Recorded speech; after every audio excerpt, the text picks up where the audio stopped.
வணக்கம் மக்களே. Big pass லைவ்ல வந்து மாயா ஒரு மிகப்பெரிய ஒரு கோட் வேர்ட் சொல்லியிருக்காங்க. அந்த கோட் வேர்ட் என்னன்றதை நம்ம டிஸ்கஸ் பண்ண போறோம். நான் ப்ரோமோ வீடியோல சொல்லியிருந்தேன். பட் அதை நான் டீட்டெயிலா திங்க் பண்ணும்போது தாங்க இவ்வளவு உள்ள அர்த்தங்கள் இருக்கு.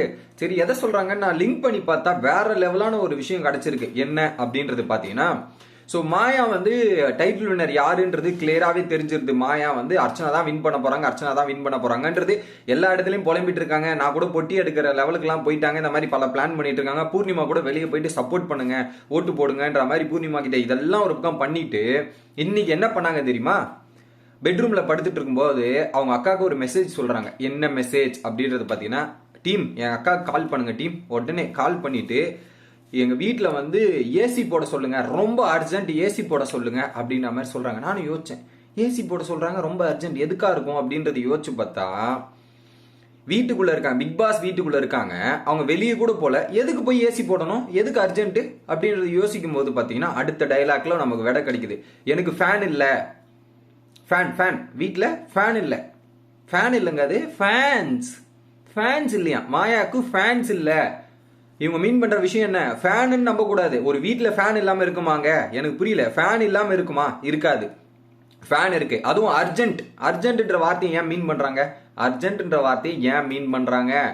ஏன்னா இப்ப அர்ஜென்ட்டா தேவைப்படுது. இப்ப நீ அதை ஹையர் பண்ணு அப்படின்ற மாதிரி இப்ப எனக்கு அர்ஜென்ட்டா தேவைப்படுது, அது நீ போட்டாதான் நான் சஸ்டெயின் பண்ண முடியும் அப்படின்றது தான். ஃபேன்ஸ் மீன்ஸ் எனக்கு ஃபேன்ஸ் இல்ல, அர்ச்சனா லெவலுக்கு எனக்கு ஃபேன்ஸ் இல்ல. ஸோ அதனால ஃபேன்ஸ் இல்லைன்னா என்ன பண்ணணும்? நீ ஃபேன்ஸ் உருவாக்குறதுக்கான வேலை பார்க்கணும். ஸோ அர்ஜென்ட்டா போயிட்டு ஏசியை மாட்ட சொல்லுங்க அப்படின்ற மாதிரி சொல்றாங்க. ஏசி அப்படின்ற மாதிரி சொல்லிட்டு, ஸோ கிட்டத்தட்ட பார்த்தீங்கன்னா அது 1.10 எந்த கம்பெனியாக இருந்தாலும் பரவாயில்ல, 1.10 எதுவாக இருந்தாலும் பரவாயில்ல, சீக்கிரமா மாட்ட சொல்லுங்க, ரொம்ப அர்ஜென்ட் டீம் கால் பண்ணி சொல்லுங்க அப்படின்றத சொல்றாங்க. ஓகேவா?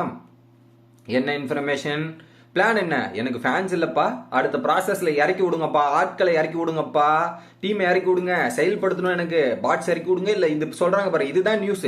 பிளான் ஆக்டிவேட் பண்ணுங்க, பிளான் எக்ஸிக்யூட் பண்ணுங்க. ஏசி மீன்ஸ் ஆக்டிவேட் பிளான் அப்படின்ற மாதிரி வச்சுக்கலாம். நீங்க வீட்டுக்குள்ள இருக்கவங்களுக்கு எதுக்குங்க ஏசி தேவைப்படுது? ஸோ வீட்டுக்கு போன பிறகு மாட்டிக்கினா போது, எதுக்கு ஏசி தேவைப்படுது? உடனே அவங்க ஹெல்மெட் ஆக போறாங்களா என்ன?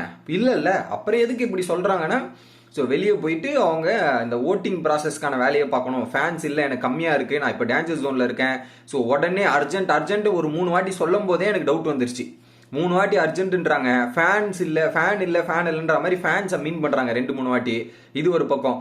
அதுலேயும் வந்து 1.10 ஏதோ ஒரு இது ஹையர் பண்ணி சீக்கிரமாக போட்டு விடுங்க அப்படின்ற மாதிரி சொல்கிறாங்க. ஸோ அப்போ நான் வெளியே வந்து மற்றதெல்லாம் நான் வெளியே வந்து பார்த்துக்கிறேன், மற்ற விஷயங்கள்லாம் நான் வெளியே வந்து மற்றதெல்லாம் ஹேண்டில் பண்ணிக்கிறேன், இதெல்லாம் பார்த்துக்கிறேன் அப்படின்றது சொல்றாங்க. எதை மீன் பண்றாங்கன்னா, வெளியே வந்து அதுக்கு என்னென்னலாம் செட்டில் பண்ணுமோ, என்னென்னலாம் நான் பண்ணணுமோ அதெல்லாம் பண்ணிக்கிறேன் அப்படின்றதையும், அதுக்கப்புறம் பார்த்தீங்கன்னா விண்டோஸ்லாம் இதுவாக இருக்கும், அதெல்லாம் வந்து நான் லாக் பண்ணியிருக்கேன், இதெல்லாம் பண்ணிக்கிறேன் அப்படின்னும் போது, ஸோ லாக்னா வந்து ஓட்டு போடுங்க, நான் பொசிஷனை லாக் பண்ணிக்கிறேன். ஸோ ஓட்டு போட்டீங்கன்னா நான் இங்கே சேஃப் ஆயிருவேன், நான் அந்த லெவலுக்கு போயிருவேன் அப்படின்ற மாதிரி இந்த ஒரு விஷயத்த சொல்றாங்க. இது எல்லாத்தையுமே நீங்க எப்படி இன்டர்லிங்க் பண்ணலாம்னா, புலம்பிட்டே இருக்காங்க. எதை பத்தி? அர்ச்சனா டைட்டில் வின் பண்றோம், அர்ச்சனா வின் பண்றோம் அப்படின்ற மாதிரி ஒரு புலம்பல்ஸ் இருக்கு. ஓட்ஸ் இல்ல அப்படின்றது தெரியுது. என்ன பண்ணாலும் நம்ம இந்த மாதிரி பண்ணணும்னா, இந்த மாதிரி பிளான் எக்ஸிக்யூட் பண்ணோம், இந்த மாதிரி இதுவை இறக்கினா மட்டுமே ஜெயிக்க முடியும்ன்றது கிளியரா தெரிஞ்சிச்சு போல இருக்கு அவங்களுக்கு. பிக் பாஸ் டீம் இதெல்லாம் பார்க்க மாட்டீங்களாப்பா? இதெல்லாம் என்னப்பா பிஆர் கிடையாது. இப்ப இதெல்லாம் பிஆர் இல்ல, இந்த பெய்ட் பாட்ஸ்க்குலாம் பிளான் பண்றது இல்ல. ஃபேன்ஸ் இல்லன்றாங்க, ஃபேன் இல்லன்றாங்க. அவங்க வீட்டுல ஃபேன் இல்லாம இருக்குமாங்க? லாஜிக்கா திங்க் பண்ணுங்க. பாரிஸ் போற தெரிஞ்சவங்களுக்கு, பிரான்ஸ் போற தெரிஞ்சவங்களுக்கு வீட்டுல ஃபேன் இல்லாம இருக்கும். இதை பாக்குறவங்க எல்லாம் கேனையனுங்க. அப்ப புரியல. பாரிஸ் போற தெரியும், பாரிஸ் கூட்டு போற தெரியும், அவங்களுக்கு ஃபேன் இல்லாம இருக்குமா வீட்டுல? இது எங்கன்னா நம்புற மாதிரி இருக்கா? சொல்லுங்க, நம்புற மாதிரி இருக்கா? இல்ல. அப்ப அப்படி நம்ம கனெக்ட் பண்ணும்போது தெளிவா அவங்க சொல்றது, ஓட்டு போடுறதுக்கு ஆளை செட் பண்ணி வைங்க அப்படின்றதும், ரெண்டாவது பாத்தீங்கன்னா எனக்கு ஃபேன்ஸ் இல்லாம இருக்கு, அர்ச்சனா லீடிங்ல இருக்கா, நீங்க அதை செட் பண்ணி வச்சாதான் எனக்கு ஓட்டு வரும், இல்லைன்னா நான் காலி ஆயிருவேன் அப்படின்றது. இன்னொரு பாயிண்ட் அவங்க சொன்னாங்க நேற்று நைட்டு, தோல்வியை அக்செப்ட் பண்ண முடியாது, என்னால தோல்வியை ஏத்துக்கொள்ள முடியாதுன்றது பூர்ணிமா கிட்ட சொல்லியிருக்காங்க. என்னால போய் தோல்வியை தோக்க முடியாது, நான் வின் பண்ணியே ஆகணும்ன்ற ஒரு எண்ணத்தோட இருக்காங்க. ஸோ தோல்வி அக்செப்டபிள் பண்ண முடியாதுன்ற ஒரு நிலைமையில இருக்கிறதால இந்த மாதிரி இன்ஃபர்மேஷன் கோடு வேர்டை கொடுத்து ஒரு டீமை செட் பண்ண சொல்லி வச்சிருக்காங்க. லாஸ்ட் வீக்கே இறங்குச்சு. லாஸ்ட் வீக்கே நீங்க பார்த்துருந்தீங்கன்னா, ஸோ அந்த நார்த் இந்தியாவிலேருந்து பல பேர் வந்து டேக் பண்ணி எலெக்ஷன், இது நார்த் இந்தியாவில் எலெக்ஷன் நடக்குது, அந்த இதில் கூட ஓட் ஃபார் மாயான்னு வருது பாருங்க, எந்த அளவுக்கு இறங்கி இருக்காங்கன்னு பாருங்க. இப்போ ஒரு இன்ஃபர்மேஷன் போயிருக்கா, வேலை ஆரம்பிக்குங்க இன்னும் கொஞ்ச நேரத்தில். ஸோ இது பார்த்தவே உங்களுக்கு தெரியும் என்ன நடக்குது, ஏது நடக்கும்ன்றது. அந்த கிளிப்பை நீங்கள் போய் பாருங்க, 1.5 நிமிஷம் கிளிப்பு வந்து ட்விட்டரில் இருக்கும். யாராவது போய் பார்க்கணும்னு நினைச்சீங்கன்னா போய் பார்த்துருங்க.